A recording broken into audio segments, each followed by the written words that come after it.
The growing popularity of a new digital application called FaceApp, a photo filter that allows users to transform their features by adding wrinkles or taking them away, is sounding alarm bells among privacy advocates and members of Congress.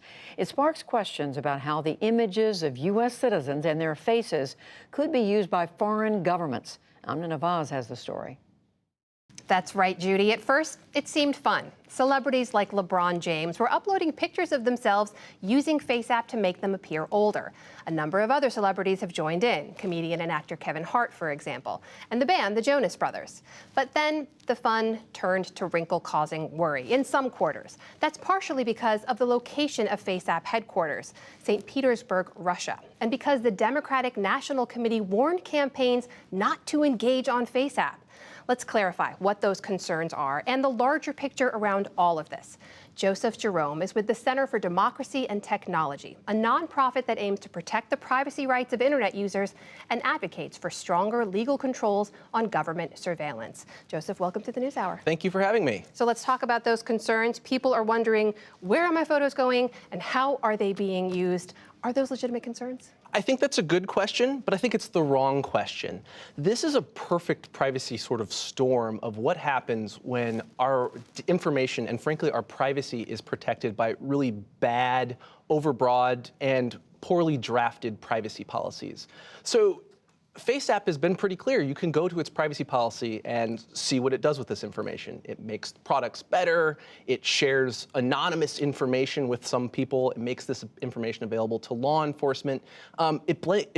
It basically gives itself broad rights to do whatever it wants with this information. But that's almost every application we use online these days. It's not unique in that way. No, I don't think it's unique at all. But you said something there that caught a lot of people's attention. It uses it with law enforcement. What does that mean? Sure. Well, here's the thing. All applications, all information is subject to lawful access requests for information. This is true of local U.S. American law enforcement.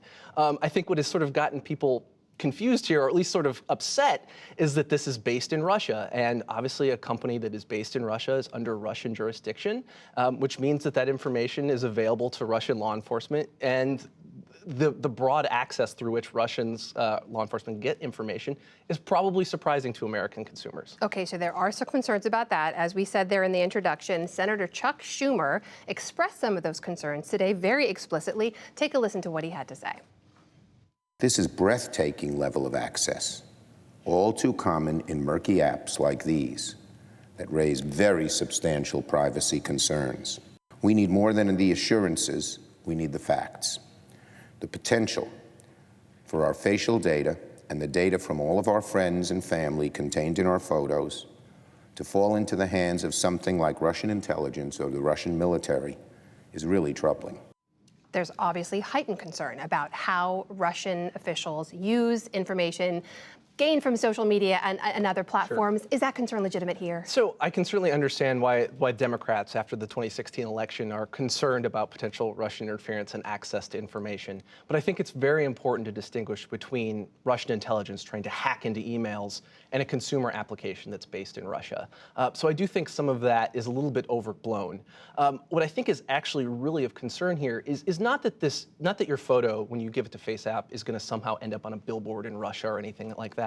But that this information is instead going to be used to basically improve the facial detection, analysis, and recognition algorithms of FaceApp.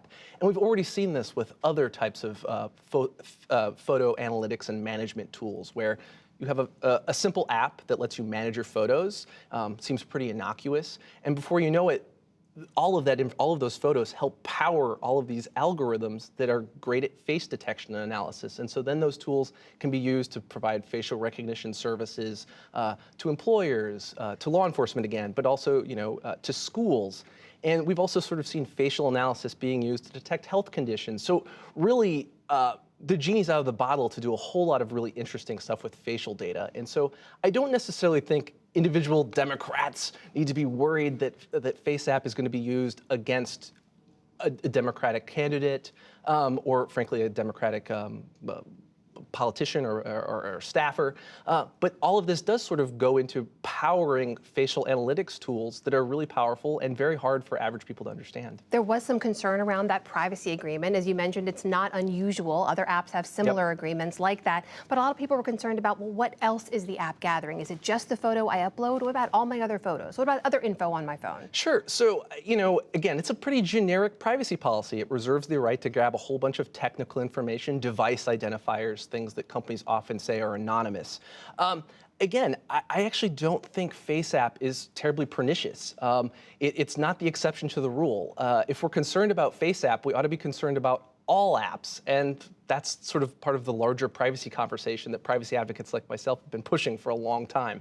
So in 30 seconds, can you tell us if you have advice for folks out there who are concerned about how their information is being used, what they're sharing? What is that? So, we always are being told to read privacy policies. I don't think reading privacy policies is actually going to help. I think what individuals need to do is reach out to their lawmakers, state, local, federal lawmakers, and push for them to put forward privacy protections. When it comes to facial data or biometrics, the Government Accountability Office has said that there are no federal laws that protect this information. So if we really want guardrails and protections for face data, let's pass a law, and Congress can do that anytime it wants.